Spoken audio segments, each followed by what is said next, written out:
This program is a presentation of UCTV for educational and non-commercial use only.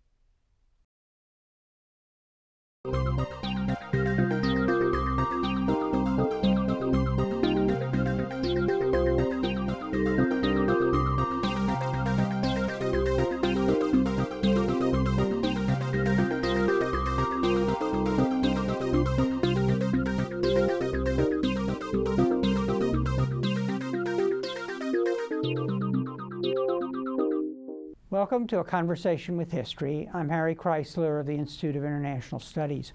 Our guest today is Andrew Scott Cooper, who is the author of The Oil Kings: How the U.S., Iran, and Saudi Arabia Changed the Balance of Power in the Middle East. Andrew, welcome to Berkeley. Thank you for having me. Good to have you here. When did you get interested in this topic? Well, I was very young when the Shah was overthrown, and I was always interested in international affairs as a kid. So from about the age of 10, Iran was always in the news, and I was very interested in why the revolution had happened. And really I kept waiting for the book to come out to explain the pre-revolutionary part of the US story in Iran, and that never happened. There were a couple of books that came out, not written by historians, and they weren't investigative, and they were speculating on what might have gone on behind the scenes. So it was really when I was 5.5 years ago, I began my own research while I was working in New York, just for the interest. Let's do a little background here. So what was it as in this period when the Shah fell, were you just somebody who was interested in current events? Yeah, from the age of 10. I see. I collected newspaper scrapbooks. I see. So, the evening newspaper would come home. I would take it from my father. Sometimes I would take it from him, and then I would cut the World News page out, and then I'd give it back to him, and he never noticed it was missing. And then I would cut out the clips that interested me, and I began scrapbooks that over a period of years began multiplying.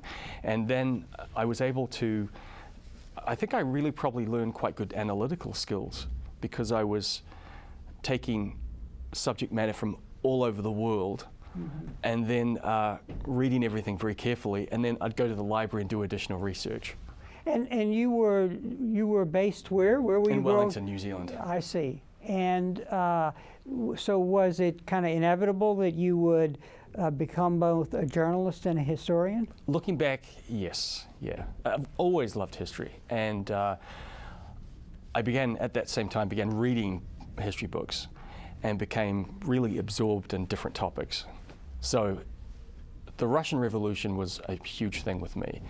And I'm generally interested in revolutions because French, Iranian, and Russian, because of the complexity and the vastness of a big revolution, not a small one, but these big ones.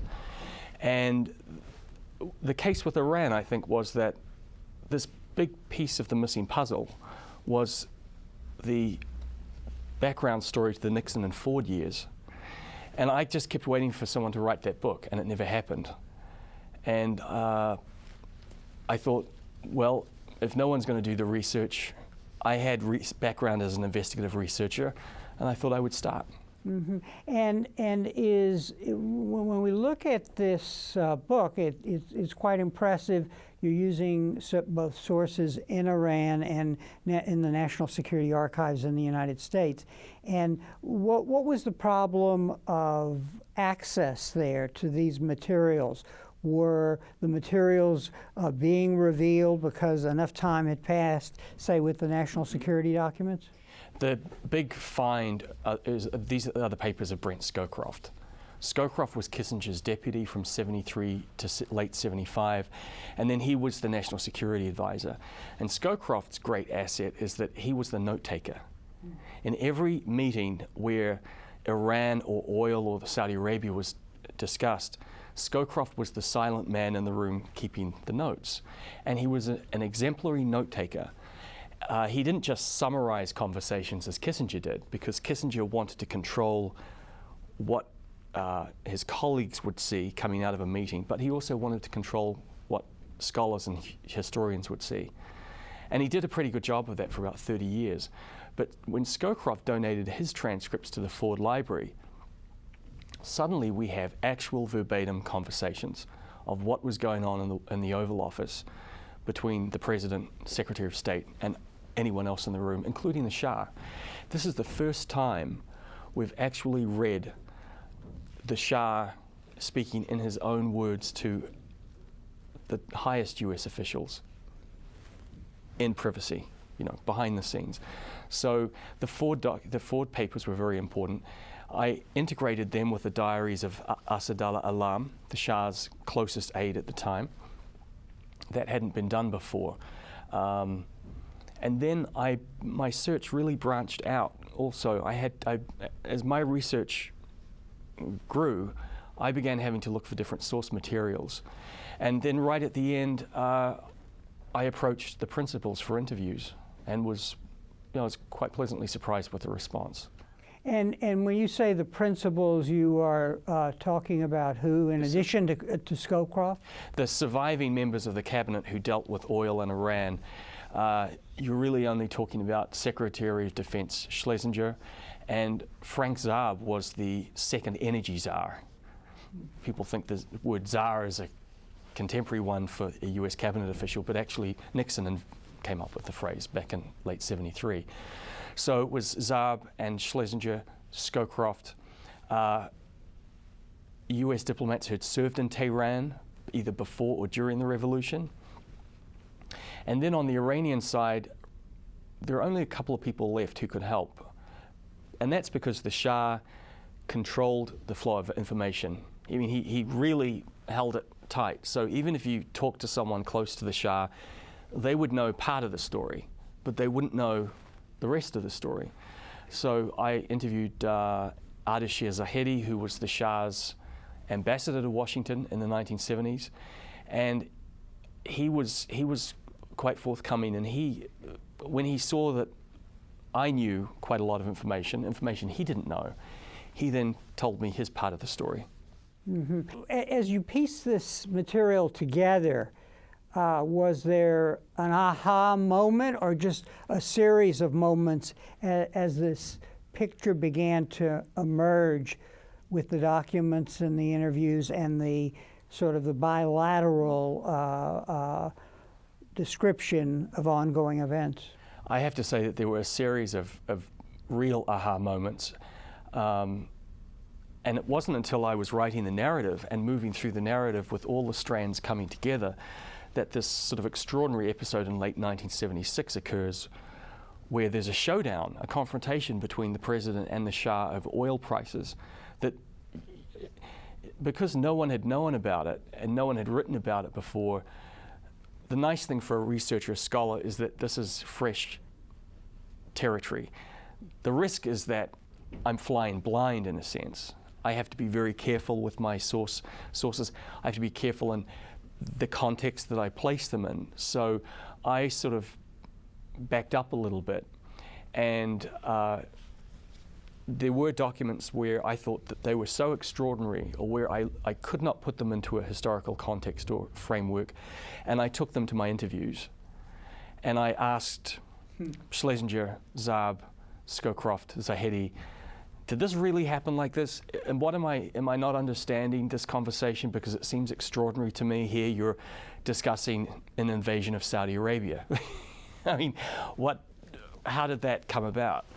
Mm-hmm. So there were episodes like that. I remember in the book, with regard to Schlesinger, you actually, on occasion, were telling the principals things that they didn't know. Is that correct? That is correct, and that was an aha moment. Actually, we had a great interview for 3 hours, and he wanted to talk about the Shah, the catastrophic failure that occurred in Iran in 1978-79 is something that the policymakers at the time are still thinking about. It really did affect their whole way of looking at US foreign policy, because it called into question their judgment, but also the whole basis for foreign policy at that time. So Schlesinger was very forthcoming, and there were, on one key issue, which was this huge sale of F-14 fighter planes to Iran in the mid-70s, a sale that he had opposed as Defense Secretary and tried to challenge. The basis for the sale there was no justification for it on military or strategic terms. And so I had a transcript of one of Kissinger's conversations, and I said to him, could you read this and tell me what you think it means? Because I know what I think, but I don't want to believe what I'm looking at here. And he put his glasses on, he was looking through it, and then he said, "Oh God," and we had an "oh God" moment. And I said to him, "I take it that this contract has been fixed," and he said, "Yes." And I said, "You didn't know that?" And he said, "No." He said, "It was never explained to me why this sale went ahead." And this is a sale for $500 million in 1973 dollars that eventually became $1.8 billion by 1977-78. It was huge. And that deal placed an enormous strain on Iran's state finances. So not only was the deal strategically, militarily, could not be justified on those grounds, financially, there was a whole other side of the equation. Let's go back now and set the context of the book, and then we'll walk through some more of these personalities and kind of the big issues that were going on here. This is the decade of the 1970s, and American foreign policy is confronting a changing world. Nixon is the president, Kissinger is the national security advisor. Let's walk through some of the big issues for them. The Vietnam War is being drawn down. Mm-hmm. What are the implications of that for the way they're thinking about the world? They're understanding that politically their hands are tied at home. There is this impulse towards isolationism at home, but they want to maintain U.S. power projection around the world. So how do you do that when Vietnam is still very much a hot war in '69, and it takes them several years to wind it down? In the meantime, and that's sort of on Southeast Asia, East Asia side. Meantime, in West Asia, the British have announced that they are leaving the Persian Gulf. They're pulling back east of Suez for the first time in 100 years. And the fear is that that's creating a power vacuum for the Soviets and for radical Arab nationalists in the area. This is coinciding with U.S. need for more oil. The U.S. economy is growing, it's booming at this time, and U.S. energy consumption is soaring. And U.S. oil production is about to peak. So you have this convergence of the Soviets and containment and also oil. And they had to find a way to secure West Asia and the oil fields of the Gulf, hopefully without putting any U.S. troops in there. And I suppose you could see the Nixon doctrine, in our terms, we would say what he was trying to do was outsource national security to regional allies. And I thought Schlesinger came up with such a great term in our interview, which is that the Shah was our gladiator. And we were looking for gladiators to do the fighting for us. And if we want him to fight for us, we have to give him what he needs to get the job done. That then became the real issue with the Defense Department and State Department. How much does the Shah need? Does he have the money to pay for it? And should we go so far as to give him everything he wants, or most of what he wants? So they were facing this changing world in the late 60s, early 70s. I think Nixon's relationship with the Shah is very important here, though. And we'll talk about that in a minute. Let's just do this context, and then I'm going to walk you through the different personalities that are involved here. The state of the Cold War is what? Because this withdrawal from Asia, this new need for oil, is coming in the context of movement toward détente, yes. But on the other hand, still very great concerns that the Soviets had their eyes on the Persian Gulf. Yes, détente. In fact, the Shah the Shah was very worried that détente would lead the US to cut a deal with the Soviets over the Persian Gulf or over Iran. And that had happened in 1941 when Iran was invaded during the war. So Nixon and Kissinger viewed détente as the best possible way forward for them to maintain US power projection while opening ties to China, sort of holding everything in place while they could get the armed forces repaired after Vietnam and draw down in Vietnam. And that created some fluidity, I think, in sectors of the Cold War, some of the frontline states. There was insecurity on the part of people like the Shah, who were strong US allies, but who were beginning to think that if there was a thaw, maybe the US security guarantees would be weakened a little bit. Maybe, and he thought, I'm going to have to look after myself. And he was very upfront with Nixon about that. And what about the regional balance of power at this time? Because we're not just talking in a way about the Shah, but we're talking about Iraq, its neighbor. We're talking about Israel. We're talking about Turkey. So what was going on here was a struggle to define a new balance of power in the region in the context of American withdrawal from Asia and in the context of détente, but still worried about the Soviet Union. Yes, they were looking for this centurion, I suppose, in the Persian Gulf. That Nixon and Kissinger believed they needed a launching pad in the area. Israel in 69 to 71 was a strong country, but it was a small country. Nixon had a much better relationship with the Shah. Iran was, nearly 30 million people at that time. Turkey wasn't ready for that role, and it was too far out of the area. Saudi Arabia was far too weak and vulnerable. I mean, at that time, Saudi Arabia, I think, had about 4 million people. So Iran appeared to them to be the best logical place to have this new power dichotomy in the area. Now, they were worried about Iraq, which was leaning towards the Soviets. They were also very worried about India.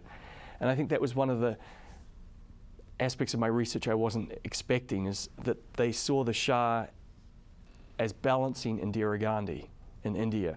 They were very worried about Pakistan. Pakistan was right between the two countries, was chronically unstable, as it is today, and was a classic buffer state.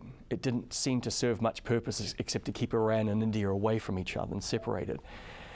And the Shah was more than willing to do that job for them, to take on the responsibilities and the defense burden after the British left. But he made it very clear, if I do this, you have to lift the restraints. Restraints on? On arms sales and oil prices. I see. So, and I guess the other element here that we, of course, have to remind our audience about, which they may not be reminded about, is this is the period when Nixon is running for re-election, and the Watergate scandal begins to blossom. And the Shah plays a key role in the 72 election campaign, we now know. There had been rumors that the Shah helped Nixon in 1960 with money. Those rumors were never proven. And then in 72, Nixon and Kissinger, especially Nixon on the political side, wants a landslide. He's prepared to do anything to get a landslide. And you see these deals being struck with the Shah. And because this was a relationship that was, when we talked about US-Iran relations in that period, it was really President-Shah relations. This was very much Palace White House. The press, the public, the media, the Congress were kept out of the most pivotal aspects of the relationship, and there's very little paper trail at that time. So Nixon liked doing business with the Shah because he felt that he could conduct it on an oral, verbal basis, and they sent intermediaries back and forth between the two countries. And in late 72, as Kissinger is working on the deal in Vietnam, South Vietnam, to settle the peace accords, they turned to the Shah for urgent help in rushing military supplies to Saigon to get the South Vietnamese on board to sign the peace deal.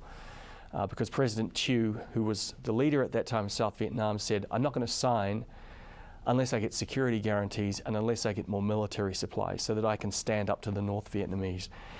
And you see Nixon and Kissinger again and again in this time turning to the Shah to do favors for them. And of course that was very important for Nixon's re-election effort.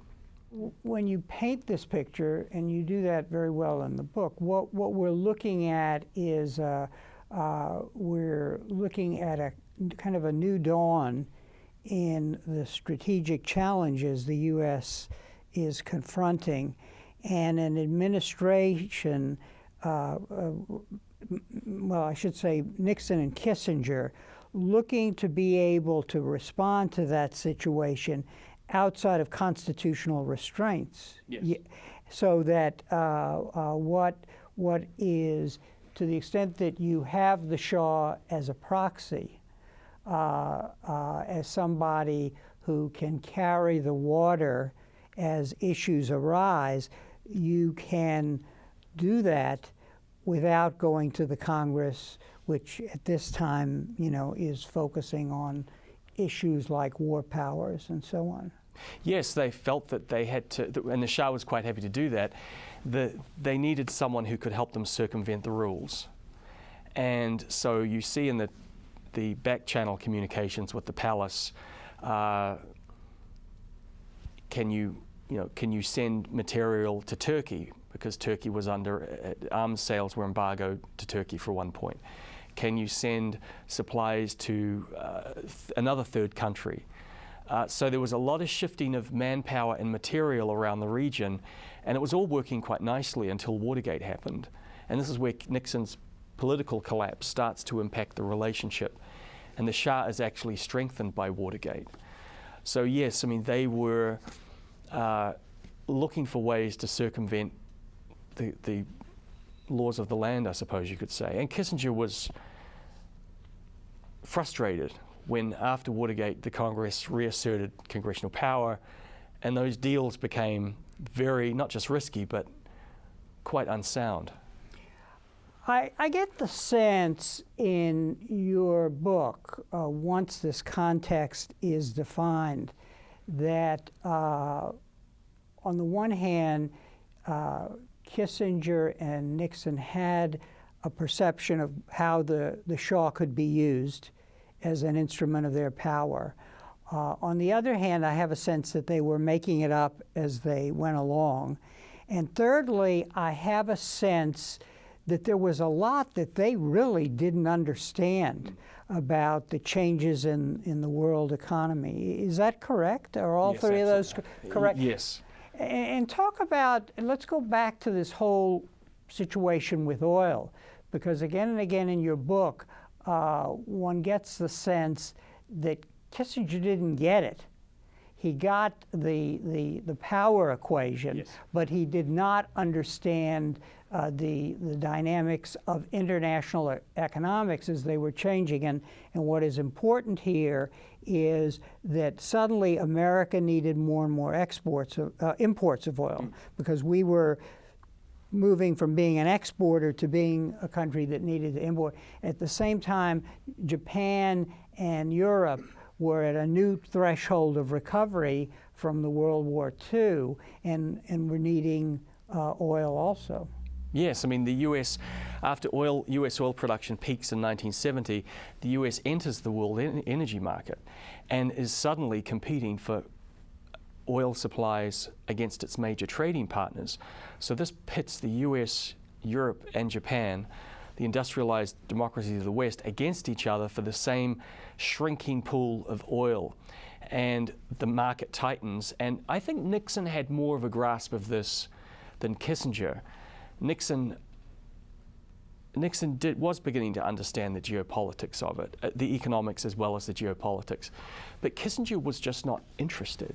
I mean, there's one issue, it's one thing not to understand it, but to not understand it and also not be interested in learning about it creates a series of blind spots. And he, again and again, it seemed to me that he didn't pull in the people who could have helped him. And in fact, he pushed them away. And you see this quite interesting, I think, split between the Kissinger people, the geopolitical side, and the economics and finance people in Nixon, especially in Ford's administration, and they're the ones who start to fight back. And that the US is really caught unawares in late '73 during the Arab oil embargo. And this is where suddenly the new world has arrived at America's front door, and the country is really completely unprepared for it. Let's now walk through Nixon's situation domestically, and then we'll talk about the Shah and how they saw each other and how that those perceptions evolved over time. So we've talked some about Nixon, Watergate, the new importance of energy, the transition in the world economy, the drawdown in Vietnam. He and Kissinger were at war with parts of their own government. Yes. Both within the military and in Treasury. So this is the height of bureaucratic politics, in which everything from secret tapings by the Pentagon to leaks to columnists like Jack Anderson and so on. So they were not only at war with the media, but also with their own government. Yes, and sometimes it seemed to me they were spending more energy against each other internally than they were dealing with some of the problems. I mean, when you talk to people like Dr. Schlesinger, there was quite an intense rivalry there with Kissinger, and information was kept from Schlesinger by Kissinger. So you have the Secretary of State actually withholding information from the Secretary of Defense involving defense and national security affairs. It sets up quite an interesting dynamic for how any issue is going to be dealt with in a functional way. So Kissinger and Nixon, of course, appreciated secrecy, great secrecy, and they believed that their own diplomats were, well, incompetent. They weren't, real men. I mean, they used all sort of language about we're the only ones who really get it. And they thought the Shah was like them, in that the Shah was his own foreign minister. It made it all too easy for them to keep going back to the Shah again and again. And whenever they would hear something from the diplomats or from the Pentagon urging caution or saying, well, Iran's economy is still fragile, we shouldn't sell the Shah too many arms because it could place a debt burden on Iran's economy, that could lead to instability. They kept saying, pushing it back. No, we know what we're doing. Again, you're being nervous Nellies. I was surprised during my research, actually, that the pushback for arms sales came from two defense secretaries. I want to go back to this thing of the world they're confronting, and so but the domestic politics, but also what we have is a global structure, a national security structure. So you can push a button here and push a button there in terms of moving troops, moving weapons to a particular place, and so on. But on the other hand, this is now creating stress in the constitutional system at home. And so what you have are Kissinger and Nixon as navigators in this world, willing at some point seems to pay any price to implement what they see as a geopolitical goal and a way of doing that, implementing that goal. Yes, and they needed partners and allies to help them do it. And it was easier for them to turn to people like Pinochet, the Shah, Marcos, their gendarmes or their gladiators around the world, because they didn't have to consult their own parliaments or congresses like Nixon and Kissinger were required to do to some extent. So if they wanted to make deals and quick deals, it was very easy to go to the people like the Shah, but of course the Shah had his own nationalist impulses too, and he had his own reasons for wanting to do favors with them. So Nixon and Kissinger are faced with this world that suddenly, the world of 1972 is very different from the world of early 1974, when Nixon has been crippled by Watergate, the US economy has been crippled by the oil embargo, oil prices have gone through the roof, and suddenly their strategy that looked so great on paper 2 years earlier has blown up in their faces. And the important point here is that we know about the war with parts of the national security bureaucracy, but what emerges in this period domestically is a war with their own Treasury Department, and actually the Fed is drawn in. So the people on the economic side begin to see the economic implications of giving the Shah the ability to raise the price of oil as much as he wants and to buy as many weapons as he wants. Yes, and it was a very sharp divide that I wasn't expecting when I began the research at all. You had the economics people who did not care very much for geopolitics, and you had the geopolitical people who did not care very much for economics, and they really couldn't build bridges between them, especially in terms of communications. Kissinger believed he was right on every issue, and he would not listen to someone like Bill Simon, who was the Treasury Secretary, because to him, Simon was just a bond trader. What did Bill Simon know about the world? And Simon was also, to some extent, an idealist.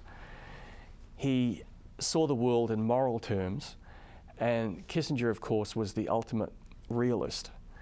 And so you had that realist-idealist divide within Ford's administration that was never dealt with by the president. And of course, Arthur Burns, the chairman of the Fed, is drawn in because really by 75, the US economy has tanked. It's plunged into its deepest recession since the Great Depression. You have US banks starting to be overextended in terms of the debt burden they've taken on. At the height of the first oil shock, lending billions of dollars out to countries that may not be able to pay them back. And so you have the makings then of not only a geopolitical crisis, but a financial and economic crisis too. And always the danger is going to be that there's going to be convergence. The Nixon-Kissinger perception of the Shah was, this is our guy. He is like us, he thinks like us, he wants to move the pawns on the chessboard, and his moves will complement our moves. So Nixon, early in this story that you're telling, gives the Shah, in a private conversation, a go-ahead to raise oil prices as much as he wants, on the one hand, and on the other hand, Nixon agrees to bypass what was called, was it the Twitchell doctrine, which was a Pentagon-imposed rule that there would be limits on the arms sales to the Shah. Yes, those were the two means of leverage, strategic leverage the US had over the Shah and Iran at that time during the Cold War. And there'd been bipartisan consensus that the US needed to keep that leverage on, oil prices and arms sales, because the two were connected, directly connected. The Shah wanted to raise oil prices and get control of his country's domestic oil production because he wanted to generate the revenues to modernize Iran, but also to transform Iran into a military powerhouse. They never really understood the extent to which he wanted to the size of the transformation he intended. But Nixon gets frustrated, you can see, in 69-70 period, because he's being told by the so-called experts, this is a bad idea. And one thing that came out of my interview with Zahedi that I was not expecting. The Iranian ambassador to the yes, US. Ardashir Zahedi, is right towards the end of our interview, we were talking about oil prices, and I mentioned this issue of, did you get the go-ahead? And he said, well, of course we did. Nixon told me. And they said, when did that happen? And he said, oh, it happened very early on in the administration, and we were in a meeting and Nixon called me to come to the back of the Oval Office and into his little study area, and he gave me the go-ahead to tell the Shah. Now, it's not documented anywhere, and I went back to the president's schedule and I found the meeting, and sure enough, the meeting did occur, and this is exactly the time when all the bureaucratic infighting is going on, and Defense Secretary Melvin Laird and Secretary of State Bill Rogers are saying to Nixon, no, no, no. Nixon's very frustrated with them, and as happens with Nixon, he goes around his own advisors, of course, with Kissinger's support. On arms sales, the Shah kept lobbying them very hard, and one form of counter-strategic leverage the Shah had was the CIA bases in northern Iran. And this is where the CIA Director Helms was very insistent that we have to keep those bases operating. To watch the to monitor the Soviet tests. Yeah. They're too important, and don't worry about the arms sales. Give the Shah what he wants. If he turns those off, we're all in big trouble.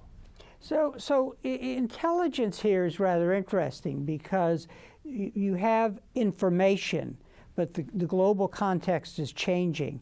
And so which information is more important than what other information? And so you point out that giving the Shah the green light to raise oil prices, in essence, impacts the economies in Europe and in the rest of the world. But looking at Europe, what you then begin to see is economic crisis that leads to the rise of the Euro-communists, which is a concern if one's view of the world is one in which, you know, it's them against us, and communism is on the march. Yes, I mean, in fact, some of the same countries now that are almost bankrupt in Europe were at a similar point 35 years ago. Greece, Portugal, and Spain were transitioning to Western-style democracy after years of right-wing dictatorship, authoritarian dictatorship. So they were at a very, very fragile place where Kissinger was trying to encourage their transformation, although it seems he was very skeptical about their prospects. And the real vulnerability there were their economies, which were suddenly exposed to, coming out of protectionism, suddenly exposed to a global market.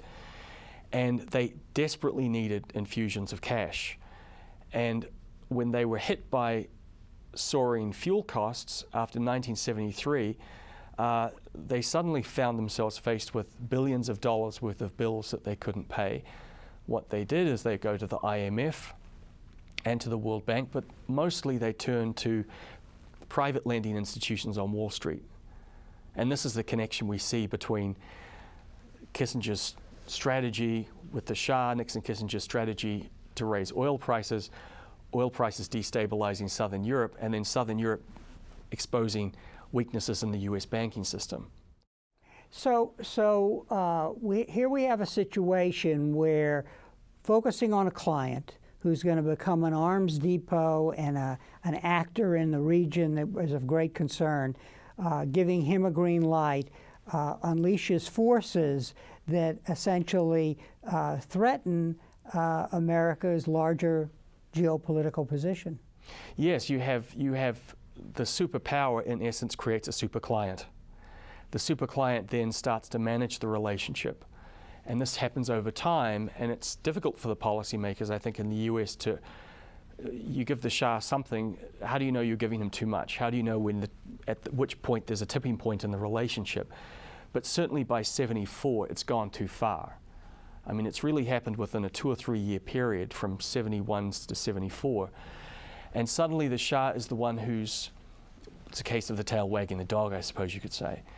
But the Shah was more than a client by then, because with 32 million people, he was the dominant force within OPEC, and he was beginning to dominate the whole of West Asia. He wanted to go down into the Indian Ocean.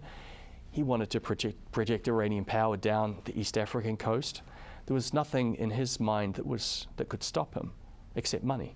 This analysis really leads one to the conclusion that Nixon, Kissinger, and the Shah set in motion forces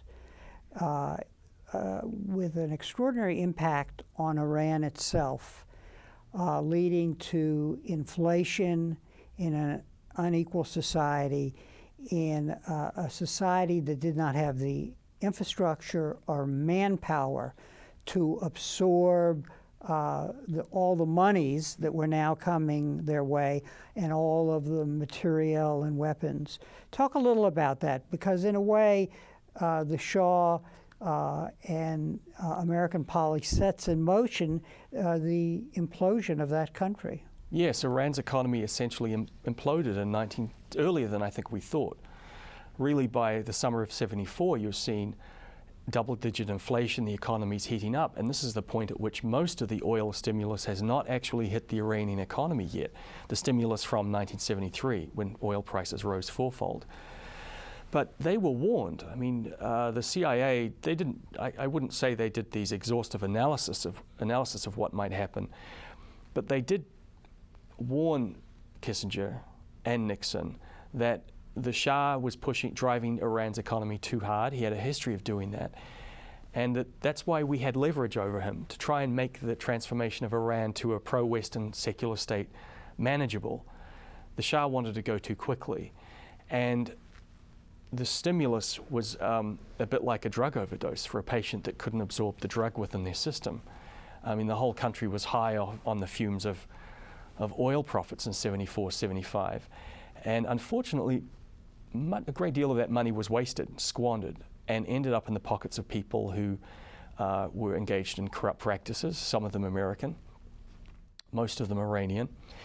And so Iran's economy starts shaking in '74. By '75, it's actually headed into a recession. And this is when you see the first explosion of unrest in Iran. You see, especially in '77, the people who were the first to be laid off were young, unskilled, uneducated men from the provinces who had poured into the Iranian cities to work on construction projects. They tended to be more religious, conservative.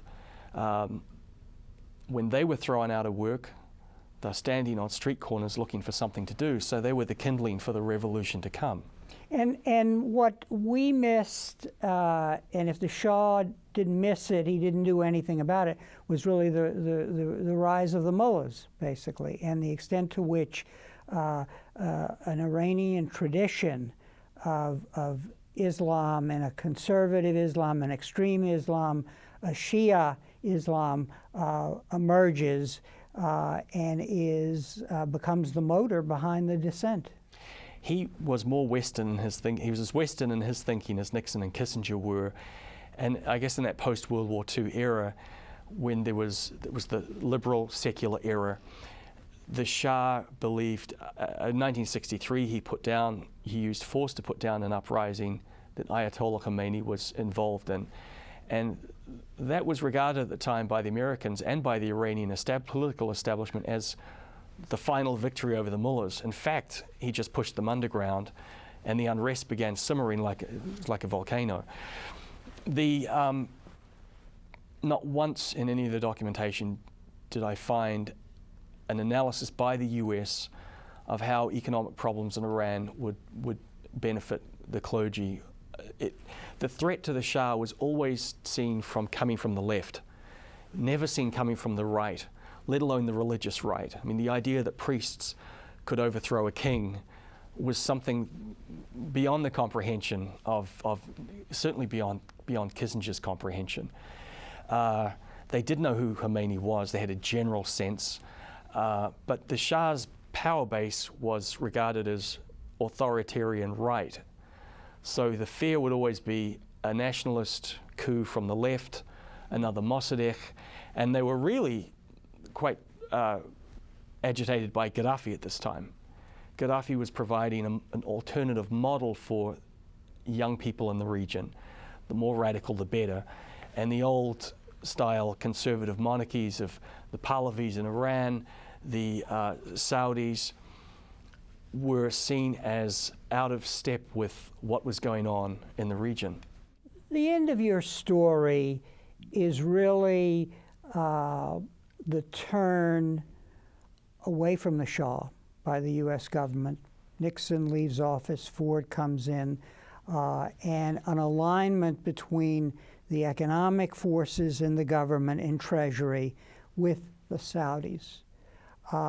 And so this is a pivotal moment in history where the U.S. government embraces the Saudis. The Saudis show restraint in the pricing of oil. They put the Shah in his place, saying, no, there will be caps on the rise of price, and they open the spigots of their oil reserve, which it's an amazing story. Yes. And both the story of Iran and the story of our new relations, our reinforced relations with the Shah, set the stage for today's world. Yes, I was wondering when I did the research the extent to which US policymakers at that time understood what they were doing. I mean, did they really want a new relationship with the Saudis on that scale? Was I looking at the material from hindsight and making, was I reading something into it? But it was actually General Scowcroft who gave me he to some extent broke the mystery of this new relationship in our interview, which was right at the end of the book writing process. And he was the one who used the phrase breaking OPEC. Breaking OPEC. I hadn't dared use the phrase breaking before because it seemed like such a dramatic thing to say, such a severe use of words. And he said, no, we were trying to break OPEC. What we wanted to break OPEC without hurting the Shah. So they had this plan for the Saudis to flood the market. They were very concerned about the Shah's, what was going on inside Iran already by '76. They were concerned about the Shah's behavior, and they wanted to dislodge the grip he had over OPEC's decision-making process because Iran was the dominant member of the cartel. They were always waiting for the Saudis to kind of step up to the plate. By '76, you see a realignment happening. The Saudis are feeling ready to confront Iran within OPEC, but they want US security guarantees before they do it, quite sensibly too. So they cut the deal, and the power struggle goes ahead within OPEC. The Iranians are driven out of the market after oil prices are held down through '77, and I said to General Scowcroft, were you aware that within 9 days of that happening, Iran's oil revenues collapsed by 38%? And I said it got worse from there on out. And he acknowledged that it seemed to be something he hadn't thought of much before. But I asked him, did you do risk analysis of what would happen to the Iranian economy if oil prices didn't go up in 1977? Because I said, I know you did a risk analysis for the US economy if they went up, but did you look at what would happen to the producers? And he said yes, which surprised me. I mean, they were thinking and they were trying to help anticipate possible trouble with Iran. But he said they underestimated the severity of the financial problems facing the Shah. And that really was quite an interesting thing to say. And it shows some of the problems policymakers have in government all the time. The Shah was withholding information from them. Kissinger was certainly either withholding it or not understanding what was happening to Iran's economy at that time. So that when they went ahead with the plan to break OPEC, in fact, they did cause severe damage to Iran's economy. Mm-hmm. Let's talk now about personalities in history, because the center of the stage here is the Shah, Nixon, Kissinger. Do you see similarities in their personalities and their context that led them to collaborate and then turn on each other? The Shah, we should make note of, was during this period keeping secret the fact that he was dying of cancer. Yeah, that's the wild card in the story, which is quite a dramatic one too. I think Nixon and Kissinger and the Shah saw themselves, well, Kissinger was trained. The Shah and Nixon were self-taught geopoliticians. And you could say that they was almost like auto-intoxication when they were together in a room, because they saw each other through this realist perspective. They did not take into account, at least Nixon and Kissinger never took into account nationalism, religion, culture, history, ethnicity of the client state. The Shah, on the other hand, this is where there was a difference. The Shah was a Persian nationalist. Yes, he was an ally of the US, but he's always going to put Iran's interests first. This is a problem with the whole Nixon doctrine, of course. That's one of the weaknesses of it. The client wants to protect and safeguard his own power base. Sometimes that's going to happen at the cost of a clash or confrontation with the protector, the great power, the US. So they got on very well, and Nixon and the Shah and Kissinger saw the world in deeply pessimistic terms. Darkness was always an hour away, and the conversations were relentlessly dour, and the Soviets going to take over, and we're in this power struggle between light and dark. I think that's what they had in common. I think that what they didn't have in common was obviously the nationalist impulse on the Iranian side. Mm-hmm. What are the lessons, do you think, of your book when one reads it, and it really reads like a novel? So many of the themes that recur today are in this book. The impact of the change in the oil environment, the need for energy, the search for a new kind of global balance, the economic spillover to Europe and the rest of the world, and so on. So I guess what I want to ask is what would you like people to get, first policymakers, to get out of this history? Better communication, understanding, looking at a regional issue or local issue and pulling back and looking at the bigger picture, trying to get a bigger picture and doing different sort of risk analysis. I think that's one lesson that I certainly learned from the research. And it's something that scholars have done ever since the revolution, and there's something I realized I did not want to do, was to look at US-Iran relations just within that perspective. I found that I had to pull back and look at this on a bigger, much bigger framework. So economics and finance are always going to be factors in the geopolitical equation. When oil just it's an issue that the US foreign policy establishment, Washington in general, has been unable to come to grips with. And again and again and again, this country has, the policymakers, the presidents go on, every term there's a president who goes on, we have to confront our addiction to oil. Nothing happens. Now, imports of oil, foreign oil have declined in the last couple of years. It's not because we're getting more efficient, it's because the economy is really bad. When the economy picks up, we'll go back to the bad old ways unless there's leadership from Washington. So it's really to show, also one lesson is just these pernicious impact of oil as a commodity, that sole commodity on American life and American power projection around the world. The question of intelligence, because that is a theme that runs through your book. The CIA and our analysts did not adequately see the risks domestically in Iran. They focused on the Soviet Union. The paradigm that Nixon and Kissinger were working with did not incorporate economics, basically, and so on. So what this sounds like a tune that we're still humming today, in the sense that, for example, the Iranian situation, we know very little about what's going on internally there. Yes, that's exactly right. And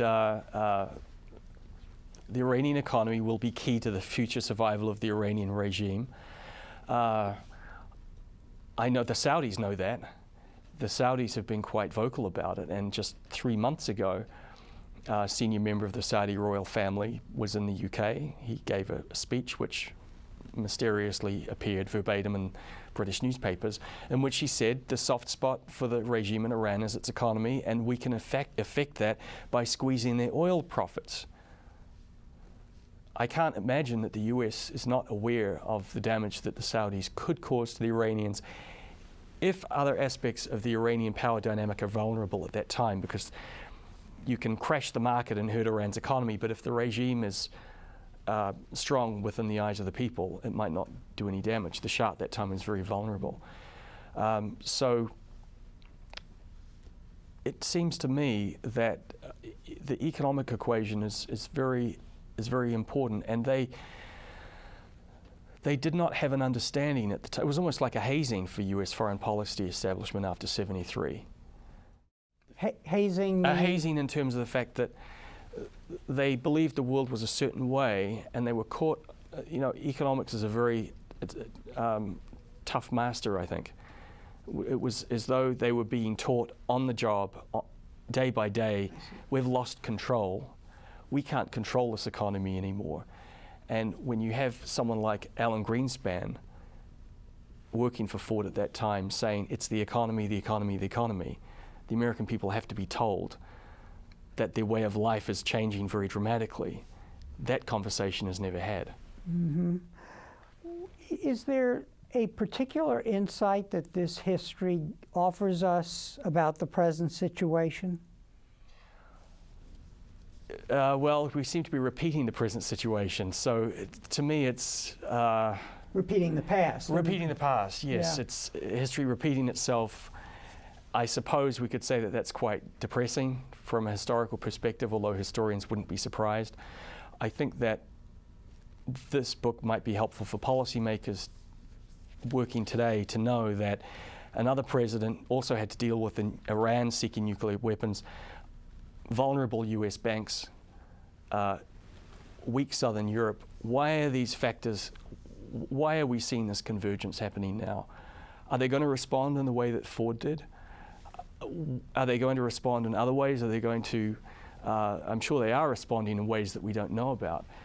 But that risk analysis, looking at what could happen if we do one thing over here, they may be focused on here, but on the other side, you also have to be looking around you all the time.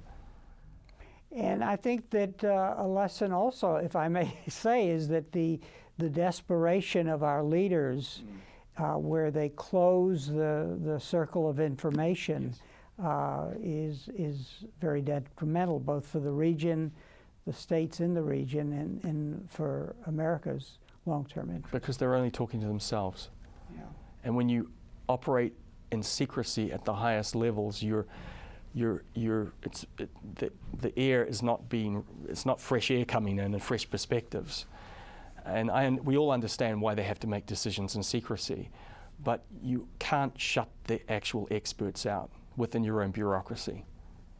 On that note, Andrew, let me show your book again, Oil Kings, How the U.S., Iran, and Saudi Arabia Changed the Balance of Power in the Middle East. It's a great read, and we couldn't cover everything, so people should go out and buy the book. Thank you very much for joining us. Thank you. And thank you very much for joining us for this conversation with history.